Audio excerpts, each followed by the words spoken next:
Magandang gabi. So ito, manonood tayo ulit ng nakakatakot na video. So itong papanoorin natin ay kay Sir Creep. Sir Creeps. Yan. So ito naman yung re-reaction video natin. So bago ang lahat, sa mga hindi pa nakakabili ng mug, ito ang mug ko. Yan, Boss Bino mug. At ito, ang mug ni Boss Rino. So sa mga hindi pa nakakabili, nandiyan lang yan sa description, sa baba. Diyan nyo na i-check out. So, meron din kaming kape. Yan, Boss Rino and Boss Bino kape. Kapeng Barako. Masarap yan, grabe. Sa mga hindi pa nakakabili, tikman nyo na. At sa mga ubus na, bumili na kayo. So, ayan. May magic mug din pala yan. So, orderin nyo na. Mas maganda yung magic mug. Ayan, so paano? Paano guys? Simulan natin to. Oof. Creepy talaga yung mga sound effect niya, no? Sir Creeps. Grim, ano to? Grim Reaper? Grim Reaper. Grim Reaper. Ang video ito ay ipinadala naman sa atin ng isa sa ating mga viewers sa si Herbie Olpot. At shout out Herbie Olpot kay TikTok user, European Seju. Sa video ito makikita ang isang lalaki na dumadaan sa isang overpass na tila sinusundan di umano ng isang anino. Narito ang video at pagmasdan mo ito ng mabuti. Nakita nyo din yun? Ayun. Oh, parang may sumusunod nga. Oh.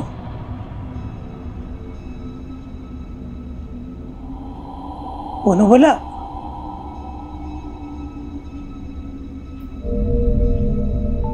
Mula sa video ito makikita na habang naglalakad ang lalaking ito sa overpass, ay tila sinusundan siya ng isang anino.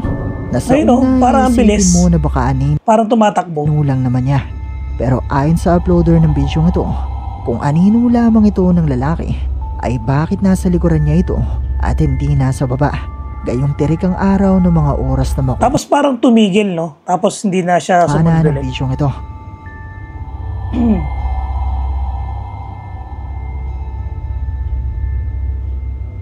Oh, grabe yung ano. Oh, ano kaya yan? Multo talaga kaya yan?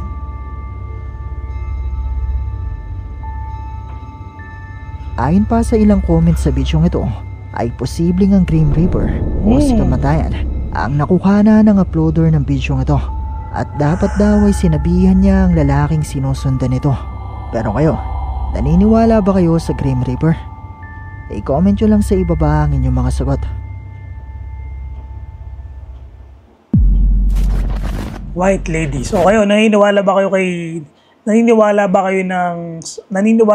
sa Grim Reaper?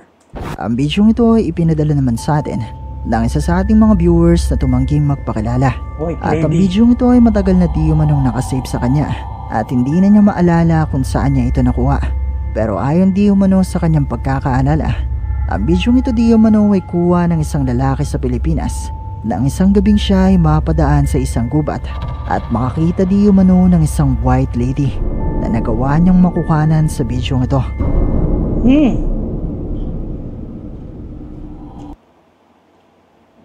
White lady nga. Nakatalikod, mahaba ang buhok. O gumagalaw. Ibang klase yung galaw niya, no? Oh. Uy!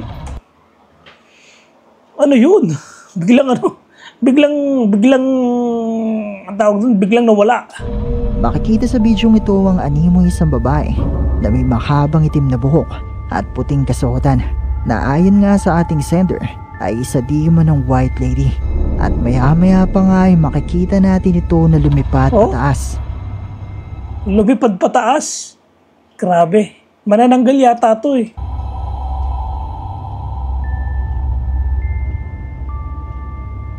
Biglang bumabuelo, tapos biglang umangat.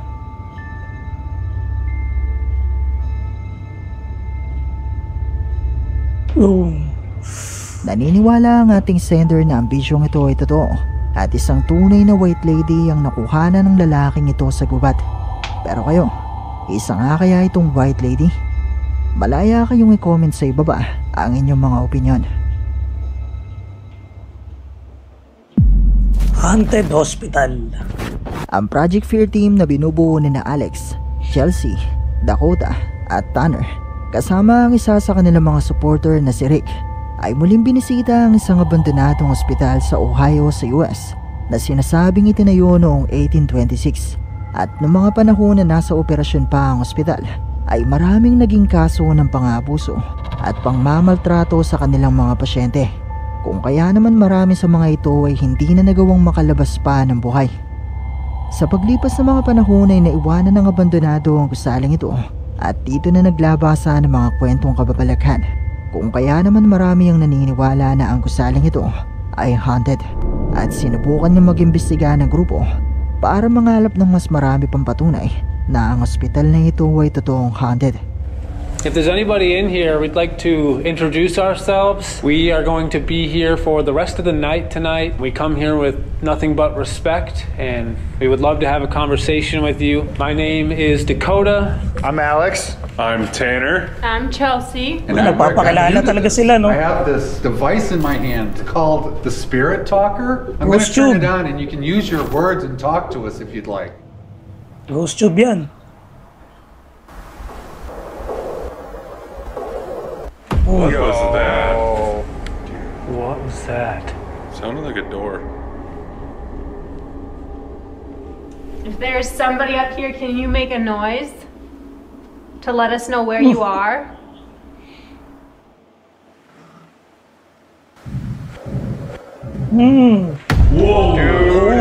Dude, that was like a genuine So meron talagang nagpaparamdam sa kanila. Tamo kahit apat sila may nagpaparamdam eh. Kaya lang pag solo ka, sobrang lakas talaga ng paramdam. What was Oy. that? holy Like it's like spirits coming out of their rooms, like intrigued. And that's why we keep hearing it in every part of this floor. The noise was him? Grabe yun ah. Ano yun, ghost tube? Way. Who's him? Lalaki, The was him. superintendent? Does he have a title?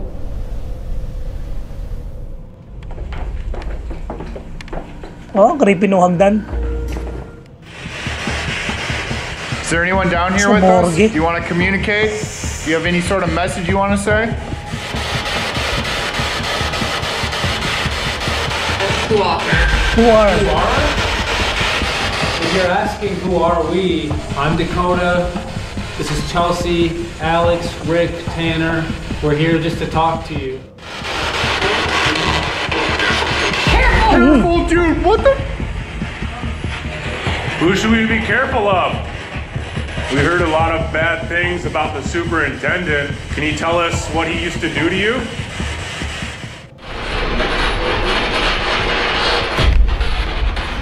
What? I don't know if my eyes are playing tricks on me or not, but my eyes must Mas have been playing dumilim tricks daw on me sa because the pasilyo. hallway just got a little darker for some reason. Is there someone in that hallway right now watching us? Me. Who did Tanner see in the hallway?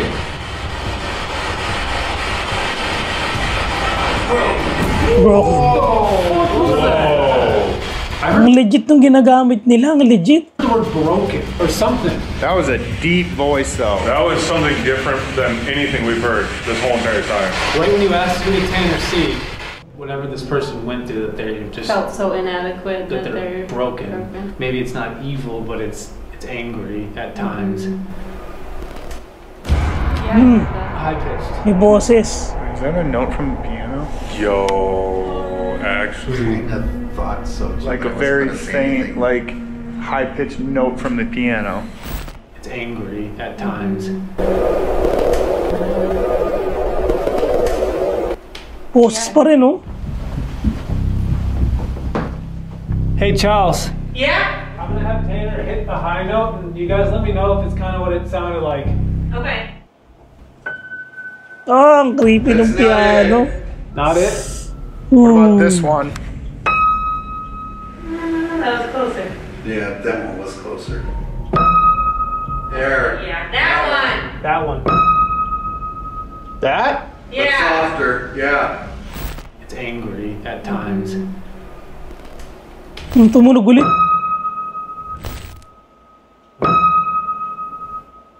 It's angry at times. Mula sa ikalawang palapag ng gusali ay nagumpisa na silang makarinig ng mga tunog. At makalipas pa ang ilang minuto, nagtungo na sila sa ibaba at nagsagawa sila ng spirit box session sa morgue ng ospital. Dito ay nakatanggap sila ng mga salita na tila ba mula sa isang espiritu na di man ay broken o nasa matinding kalungkutan o sakit. Matapos ito ay nagdesisyon silang hatiin sa dalawang grupo at magkahiwalay na mag-imbestiga.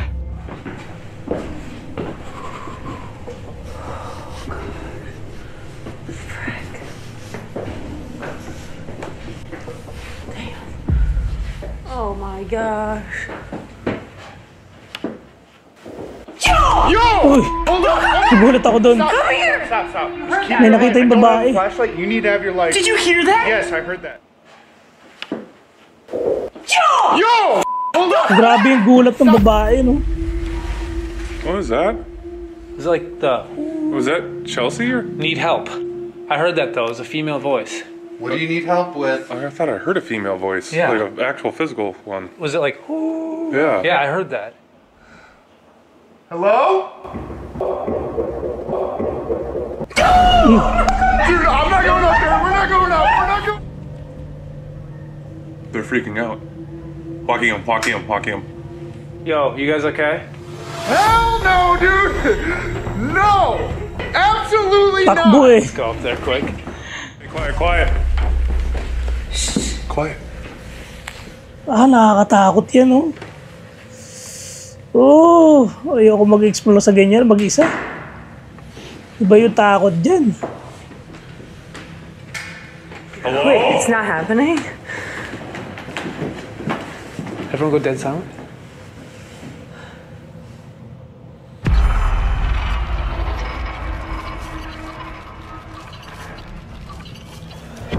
Okay, well I think we should go back down to the basement again. Walk us if you need us. That's freaking weird. Takot yung mga sound effect.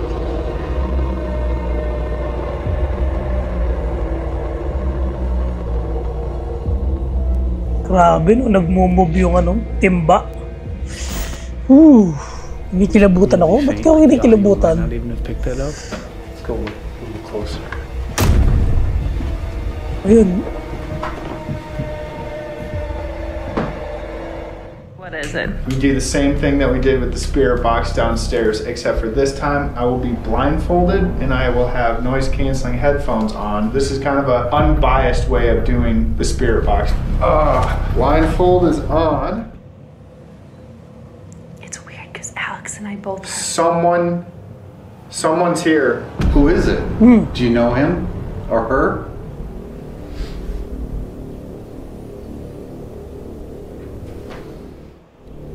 What do you want us to I do? can help you. How can you help me? Are you a male or a female? I'm very curious to know who I'm talking to. In the morgue. The morgue. Wait, were you talking to anybody in the morgue? Are you the broken? Yes. It's very nice to meet you, Broken. Do you remember your real name? Broken, do you remember your real name? It's kind of sad. Some people, no. Some people know your name? Grabe, no? Sumasagot talaga. I want to shut the door, but lightly. Leave. Leave. You want us to leave? Hey, we listen to the spirit. Feeling. Iiwanan nila. See you. I wonder if Broken's mad because we just left. Broken, come with us. Come on, Broken. When can I? Right now. No, come on. What happened? What happened? Where's Alex? We left him. Iniwanan nila. Loko-loko to mga to. She Iniwanan. made me close the door. It's him. Hide. Oh my god! Uy, What the fuck? Yo! Iniwanan. What the f? They literally just left me in here under. I'm out of here. Dude, that's annoying. I'm going down. Yo! I think Alex is coming down. You're scared of Alex, not Ghost right now. Habang sina Chelsea at Alex ay patungo sa isang pasilyo, nakarinig sila ng mga yabag na animoy may kumpano na tumatakbo palayo sa kanila. Gayunpaman, matapos ang suyude ng grupo ang pasilyo, ay wala naman silang nakitang kahit ano na posibleng pinagmula ng mga yabag na ito. Nagsagawa sila ng Estes method at dito ay muling nakausap ni Rick ang umanay kaluluwa na nakausap nila kanina sa isinagawa nilang spirit box session sa morgue. Matapos ito ay hinamo naman ng grupo si Rick na mag-isang mag-imbestiga sa morgue ng ospital. Over there. And yeah, let's just take a moment to just Solo.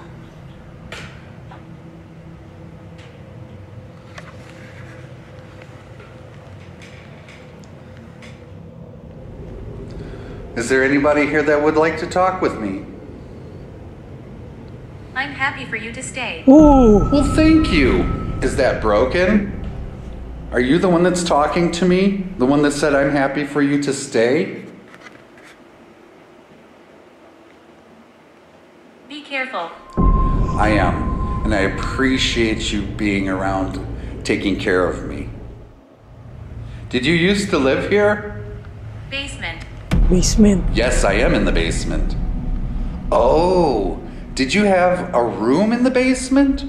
Because there are rooms down here where inmates used to live.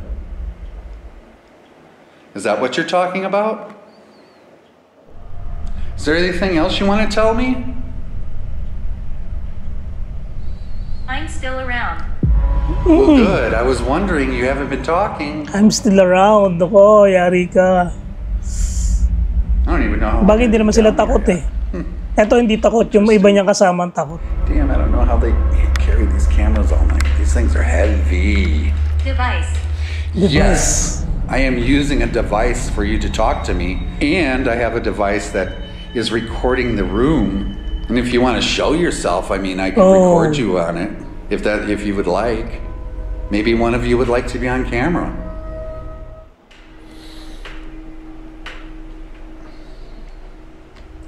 Are you done talking to me? Have you run out of energy? I know it's late. We've been here a very long time. Uy, may gumagalaw dun oh. Muling sinubukan ni Rick na makipag-ugnayan sa mga kaluluwa na posibleng naroon na tila ba sumasagot naman sa kanya. Humiling din si Rick na magpakita ang mga ito sa camera at mula nga sa nakasetup na camera, nakuhanan nila ang tila isang puting imahe na lumitaw mula sa pintuang ito na nasa likuran ni Rick. Ano nga kaya yun? Ayun oh. Parang gumagalaw-galaw.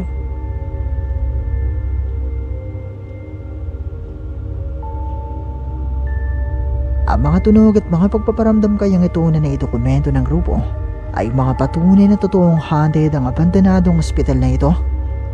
Isa nga kayang multo ang nagpakita sa bahaging ito.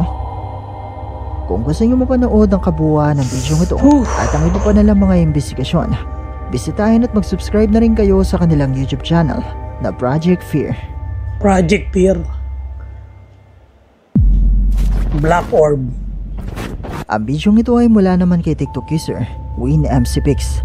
At kuha ang bidyong ito isang araw nang mapansin niya ang kanyang aso na tila balisa at tila ba galit sa kung ano man ang kanyang nakikita. At dahil nga kakaiba ang pangyayaring ito at wala namang nakikitang kahit ano si Win, ay naisipan niyang mag-video nung araw na ito. It's been freaking me out for about 15 minutes. I know, dude. What's going on? May nakikita yung aso. Something's been spooking him. He's jumping around. This dude. Oh, yun na yun. What are you seeing? Why don't you back up, Charlie? I know. Calm down. It's okay. What are you seeing? You're freaking me out, buddy.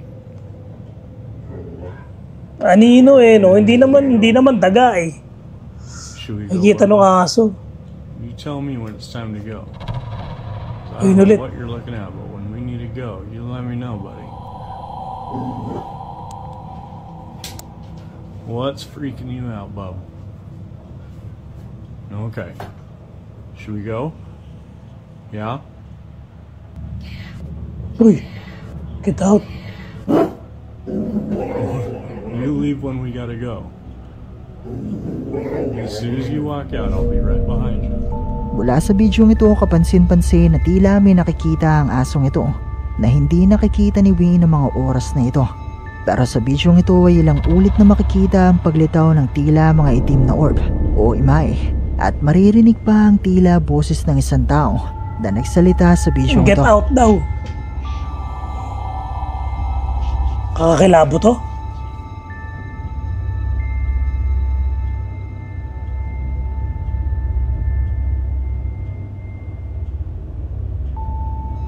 Totoo nga kaya ang nakuhanan ni Wayne sa bisyong ito? May isang multo o entity nga kaya na nakikita at naririnig ng asong ito? Kayo, ano sa tingin nyo? Ay, grabe yun, natapos din. Nakakatawa talaga yung mga video ni Sir Creep. Ayun, thank you sa inyong panonood and goodbye.